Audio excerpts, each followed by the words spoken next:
This is the Pooja and Gurdeep Show. From 98.1 CHFI Studios in Toronto, Canada.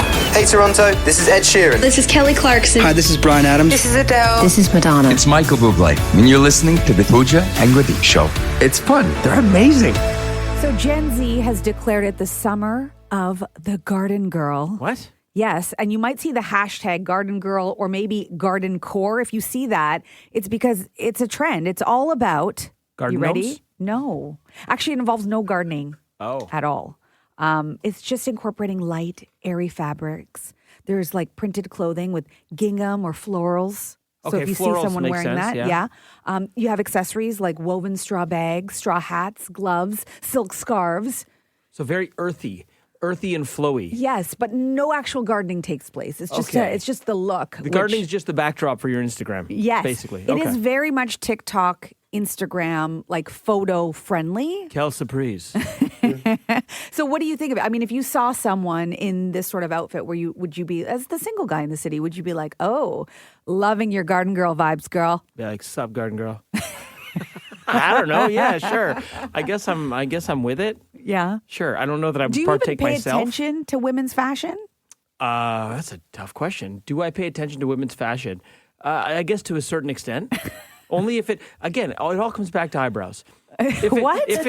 Like, we were talking about eyebrows before, and I'm like, I shouldn't notice your eyebrows in your face. They should blend in. If someone's wearing something that particularly catches your eye, I'll pay attention. If you're just wearing a normal outfit, then it just kind of blends into the background. Okay, so you actually want it to catch your eye. Not necessarily. Okay. I don't like to be distracted. Is there something in particular that you don't like that you see? Oh, yeah. I mean, there's a few things. Oh, you know what I hate is, I'll tell you a trend that I hate that has been going around for years now. Why do some women wear their jacket on their shoulders, but they don't put their arms through the sleeves? I hate that so much. It's so impractical. If you ever have to raise your hand or reach for something on a shelf, guess what? The jacket's coming off. Put it on. You're so right, because I've tried to do it because I saw all the young people do it. I was like, let me try. No, it's not practical at all. But that's sort of like that cape look. It's like a cape look. What are you, a superhero? We're all just trying to make it to the weekend. Well, that is like the least of the fashion trends that I think are of noticed for you. Like, what about like a cold shoulder? How do you feel about a cold shoulder? What's a cold shoulder? I have no idea what a cold shoulder is. That just a Canadian shoulder in January? Like, what is that? No, that's when you have like a shirt and then there's like slits in the shoulder so you can see somebody's shoulders. Oh, so a shoulderless dress. Yes. Yeah, that's fine. How do you feel about a wedge heel? I got some thoughts about the wedge heel. Really? What's yeah, the men deal with hate the a wedge heel. You hate the wedge heel? No, men hate it. Women love it. Okay. The wedge heel to me is like the training wheels of heels. It's like you're not quite ready for the thin heels yet because the wedge heel has more surface area. Yeah, it's safer. That's why we do it. So you start with a wedge heel, you progress up to the regular heel. Mm-hmm. That's the male interpretation. Yep, that's exactly it. That's exactly what we think about when we put on our wedge heels. You Nailed got it. From CHFI Studios, It's the Pooja and Gurdeep podcast. That's right, polka. Don't adjust your sets. This is 98.1 CHFI. Polka-fied pop songs. And Bossman Blair, remind me why we're doing this? Because 10 years ago, Weird Al Yankovic released his only number one album. So that's shocking. He only had one number one album, and it was his most recent one. And it was his most recent. So in celebration of that, he put together a montage called Polka Nation or what? Polkamania? Polkamania. Polkamania. And it's a montage of pop songs. So I've basically cut them into pieces, and I'm going to spoon feed them to you, and you can see if you can identify them. So these are pop songs everybody would know, but they're done in polka. We play every one of them on CHFI. Okay, so it makes that's it a good easy. hint. All right. So the first one, here we go. So hello from the other side. I must have called 1,000 times. Adele, hello? Yes. Okay. That's tricky in your brain because you know it, but it's like, wait, that's a good mental Okay, exercise. there's the next one. I can take myself dancing. Miley Cyrus Flowers. Nailed it. You're doing well. 2 for 2. Number 3, polka-fied pop songs. Oh, why, oh, why, oh, why, oh, why. I'm in love with your body. Oh, why, oh, why, oh, why, oh, why. Oh my God, that's so funny. Is that Ed Sheeran Shape of You? You nailed it. Oh, you're doing well. Okay. This one's a little tougher. So this is another polka-fied pop song for you. Saturday night, we in the spot. Don't believe me, just watch. Oh, yeah, it's Bruno Mars. What's the name of the song? What's the name of the song? Bruno Mars. Nicolene, help me out. Oh, Uptown Funk. Yes, Okay, you're 4 for Uptown 4. Funk. All right. Well, I don't know if I get that one. Okay, here's the last one. That's what people say. That's what people say. 'Cause the player's gonna play. Taylor Swift, Shake It Off. Yes. 5 for 5. Well That done. is awesome. Oh, man, that is ridiculous. Don't you feel like going to Oktoberfest? A little bit. And I feel like things are firing in my brain that don't normally connect right now. That was tricky. Polka-fied pop songs. I survived.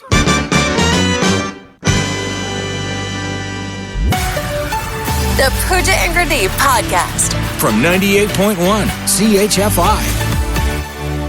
Do you remember the very first time you saw yourself back on camera on maybe a virtual meeting? Maybe you're on Zoom and you're like, oh my, that's what I look like? For a lot of us, that happened during the pandemic. And now we're used to it, right? We're used to what we look like. We're kind of getting part of the new normal for us, This right? is why people started turning their cameras off. Yes, probably why. And why like plastic surgeries and Botox and everything has gone way up is because people are like, oh, I want to fix this or whatever it might be. Gen Z now thinks that there's this whole conspiracy happening with self-checkout kiosks. Or like if you ever go through customs at the airport. Okay, that one, yes. You see a camera there. Yep. There's at Walmart, they exist as well. If you ever look at yourself in those cameras in particular, do you notice how bad you look? Like really, really bad? Yeah, so I have a Nexus card, and anytime I get my photo when I'm coming back into Canada, it's a terrible photo. And, you know, they print out that white slip. Yeah. And you have to give it to the customs agent. I'm, like, embarrassed. Like, I have my thumb over my face. Because, like, I'm like, but this isn't me. I swear. I look better than this. I always look confused, like I'm bewildered. And Yeah. it's always like, you know, up my nose somehow. I've not looked in the camera properly. I worked in TV for 20 years. And they don't tell you when the photo's going to go. It's just like the camera adjusts and then it Yes. snaps at some point. You might be blinking. You might not be looking. So Gen Z thinks that this is actually on purpose. Some of the comments on Reddit when somebody asked, are the self-serve cameras meant to be unflattering or is it just me? Were, I honestly hate catching a glimpse of myself in those cameras. I always look exhausted and old. Another person said, I'm never more bald than I am in a Kohl's camera. So this is in the US, obviously. Okay. But like all of the things, all of our insecurities, for some reason, come out in those cameras. And some people are saying maybe this is because this will be your future mugshot. Like this is what you're going to look like if you shoplift. So it's to remind you okay, to this is check not- everything out. Okay, so you're not going to look like Justin Timberlake did when he got arrested for DWI. and How did somehow, the man look so good? after a night of partying, and if you've read the list of some of the substances that were allegedly in his body, how did he look like that a night after being in the drunk tank? This actually would totally work because you're like, I don't want this shot out there. Also, the customs thing, you're like, okay, you know what? I'm not going to try and I'm going to declare everything Yes. because I look like this. Yes, this is going to be the photo that goes viral that everybody's going to see. So I better behave. That's the theory. When I look at it, I'm like, it looks nothing like me, so I would probably get away with it. This is the Pooja and Gurdeep Podcast.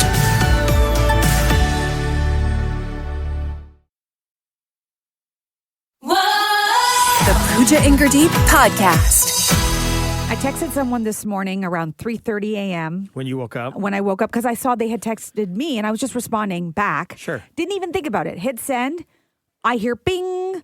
They text me back. They were up. I woke them up. Oh, your text woke them up. My text woke them up and I felt so bad. Like, oops, did I just assume that people have Yeah. their phones on silent? That, That's you know, on them. In the That minute. phone should have been on silent. That's But not on you. is it on them or is Yes. that my fault? Like I should know better than to text anybody that early in the morning. That was just a mistake on my part. I think when you go to bed, most people put their phone on silent. Like the only people who don't are probably people who maybe you're on call, you have a job where you're on call, or like, I don't know, if your kid's out and you're expecting a call or something. I don't Or know. if your kids are like in university, like you just never know. Sure, You want to sure. keep it on. Like Yes. so there are circumstances where that's the case. So I Googled it quickly just to see if there was What some exactly did you Google? Well, what is it rude?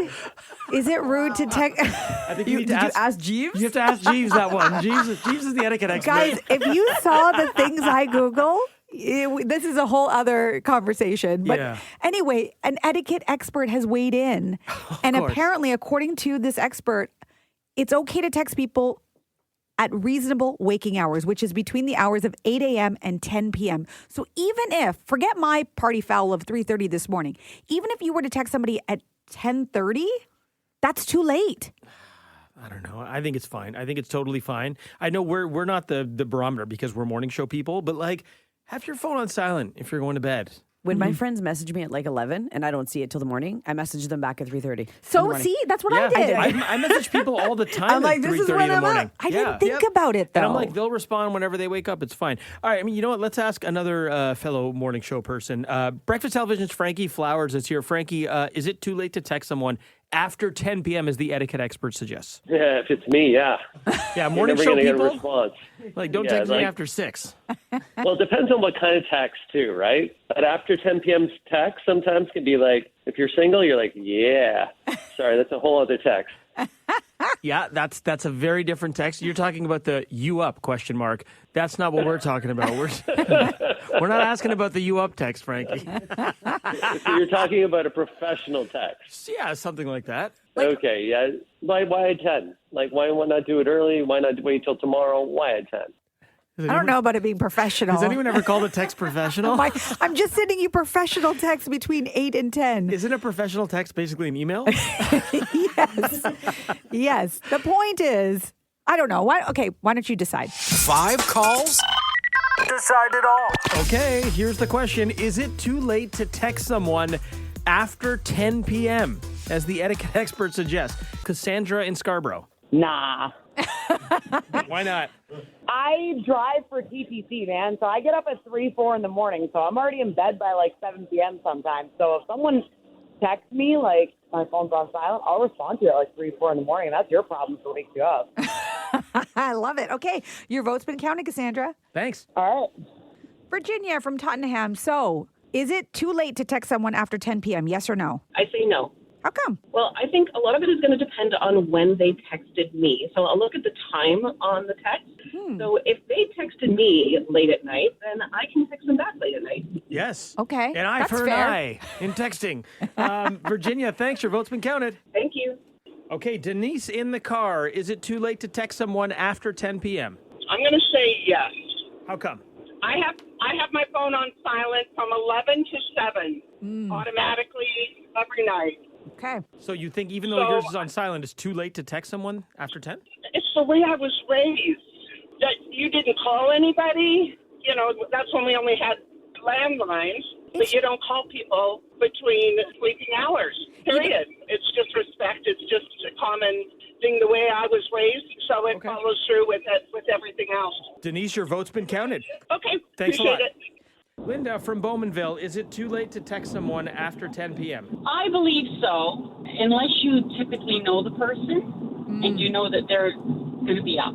So that's fine. But I texted somebody super late one time and realized that I had texted them and thought, oh gosh, I really want to say I'm sorry, but if I text them again, then maybe the person didn't wake them up. And